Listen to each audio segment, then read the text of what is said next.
Hello friends, welcome to Bava's cooking. வாங்க நம்ம இன்றைக்கி தேங்காய் பால் வெஜிடபிள் பிரியாணி எப்படி செய்கிறதுன்னு பார்த்துடலாமா?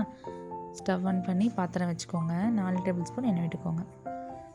எண்ணெய் சுடானதுக்கப்புறமா ஹோல் கரம் மசாலாஸ் எல்லாம் போட்டு பொரிஞ்ச உடனே 2 பெரிய வெங்காயம் நீல வாக்கில் நறுக்கி ஆட் பண்ணிக்கோங்க.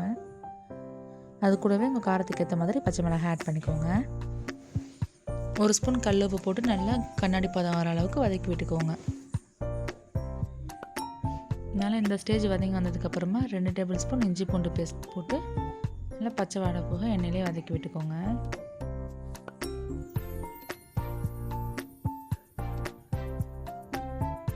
இந்த ஸ்டேஜில் ஒரே ஒரு பழுத்த தக்காளி, உங்களுக்கு பிடிச்சமான வெஜிடபிள்ஸ் ஆட் பண்ணிக்கோங்க. கேரட், பீன்ஸ், உருளைக்கிழங்கு ஆட் பண்ணியிருக்கேன்.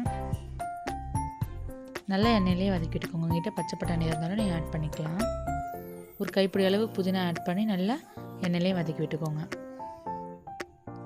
தட்டை போட்டு மூடி வச்சுக்கலாம். ஒரு 3 to 4 மினிட்ஸ் நல்லா காய்கறிலாம் வெந்து வரட்டும். நல்லா அந்தளவுக்கு வதங்கி வந்ததுக்கப்புறமா தண்ணிக்கு பதிலாக 1 டம்ளர் அரிசிக்கு 1.5 டம்ளர் தேங்காய் பால் ஆட் பண்ணிக்கோங்க. 2 டம்ளர் அரிசி எடுத்துருக்கிறதுனால நான் 3 டம்ளர் தேங்காய் பால் ஆட் பண்ணியிருக்கேன். தேவையான அளவு உப்பு ஆட் பண்ணி நல்லா மிக்ஸ் பண்ணிவிட்டு லிட்டை போட்டு மூடி வச்சுக்கோங்க. ரொம்ப கொதிக்க வேணாம். நுர பொங்கி வரும்போதே நம்ம அரிசியை வாஷ் பண்ணி அதில் ஆட் பண்ணிக்கலாம்.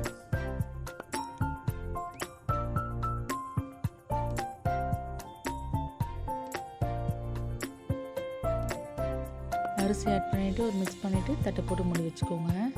ஃப்ளேம் ஹையிலே இருக்கட்டும். ஒரு 7 to 8 மினிட்ஸ் வரைக்கும் நல்லா வெந்து வரட்டும். இந்த மாதிரி தண்ணியும் அரிசியும் ஒரே லெவல் வந்ததுக்கப்புறமா பொறுமையாக கிளறி விட்டுட்டு இப்போ தம் போட்டுக்கலாம்.